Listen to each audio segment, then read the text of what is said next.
Hey there, my name is Corinne Blum, and I want to welcome you home to your authentic self. I've been doing this work as a coach, as a mentor, as what I would like to really call just a guide to bring people home to who they truly are, to their authentic self. And your authentic self is just who you are underneath the person you think you should be for society, for your peers, for your family.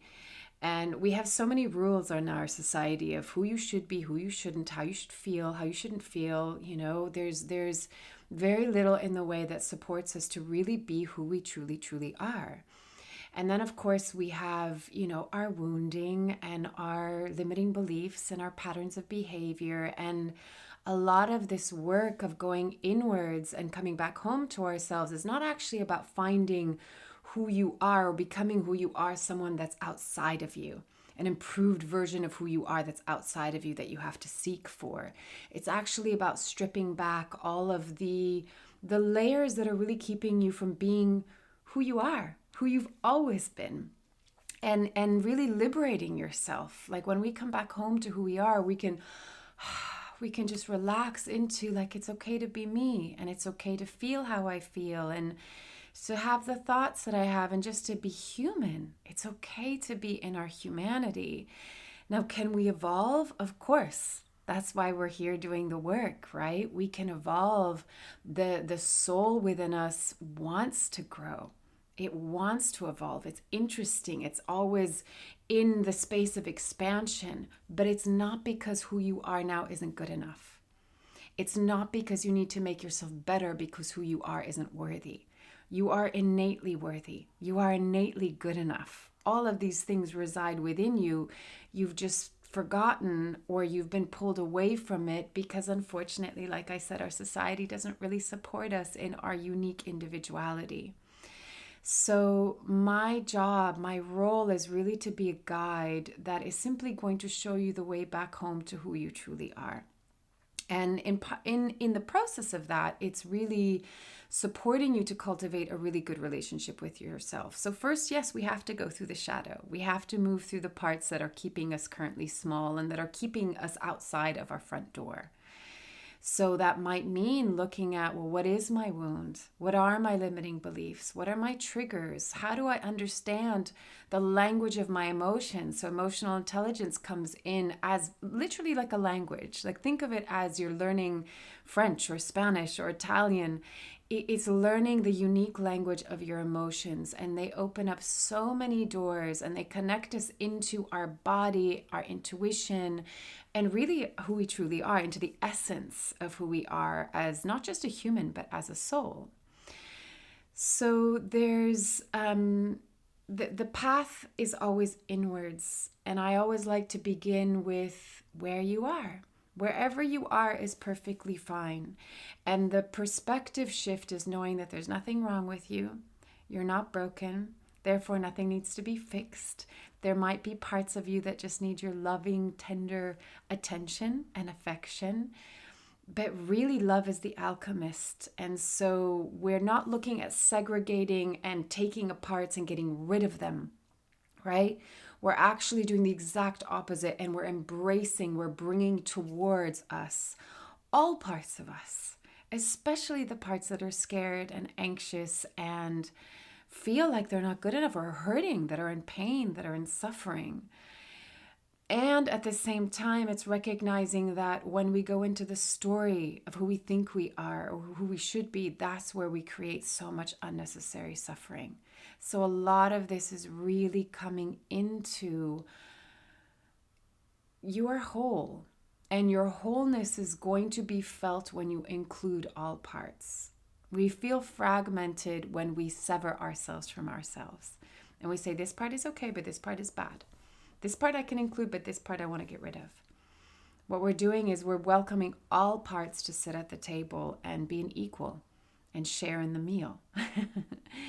So there are many different angles that I come through this to this point. Some people come because they're really on this journey of wanting to discover, who am I authentically? Some people, you might be coming here because you're having a spiritual awakening, and that's both exciting and a little bit of a crisis sometimes because your whole identity is crumbling and you're trying to figure out, who am I and what is this existence? Like what is this whole experience? And some people might be coming because you're really trying to learn that language of your emotions and of your soul, really. I used to work for 15 years a lot around relationship and manifesting soulmates and all of these things. And I still incorporate that a little bit into my work. But what I found at the core of it was always that person's relationship to themselves. That is the starting point.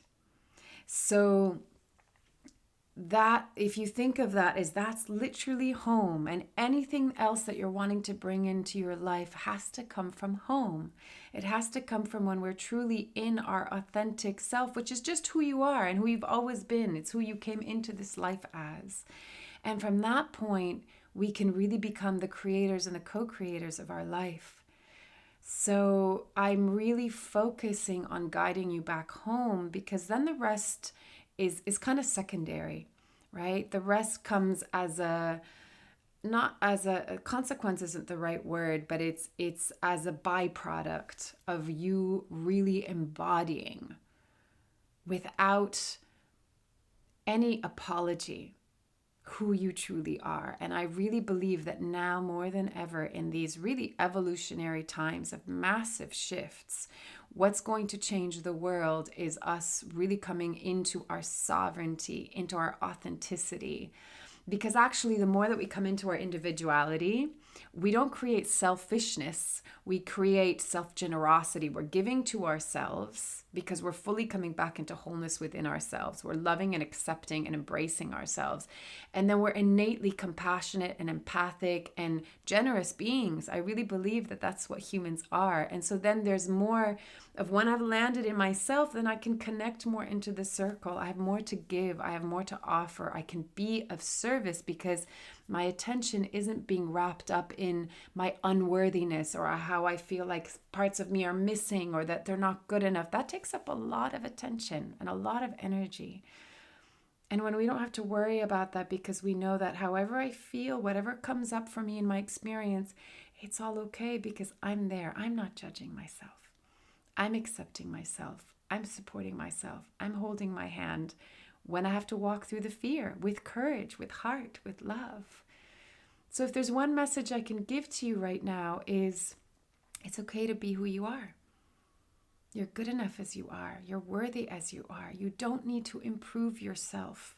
You just need to remember who you are and come back home into the comfort and the relief of just being you, without the judgment, with just pure love, acceptance, and embracement of the unique being that you are.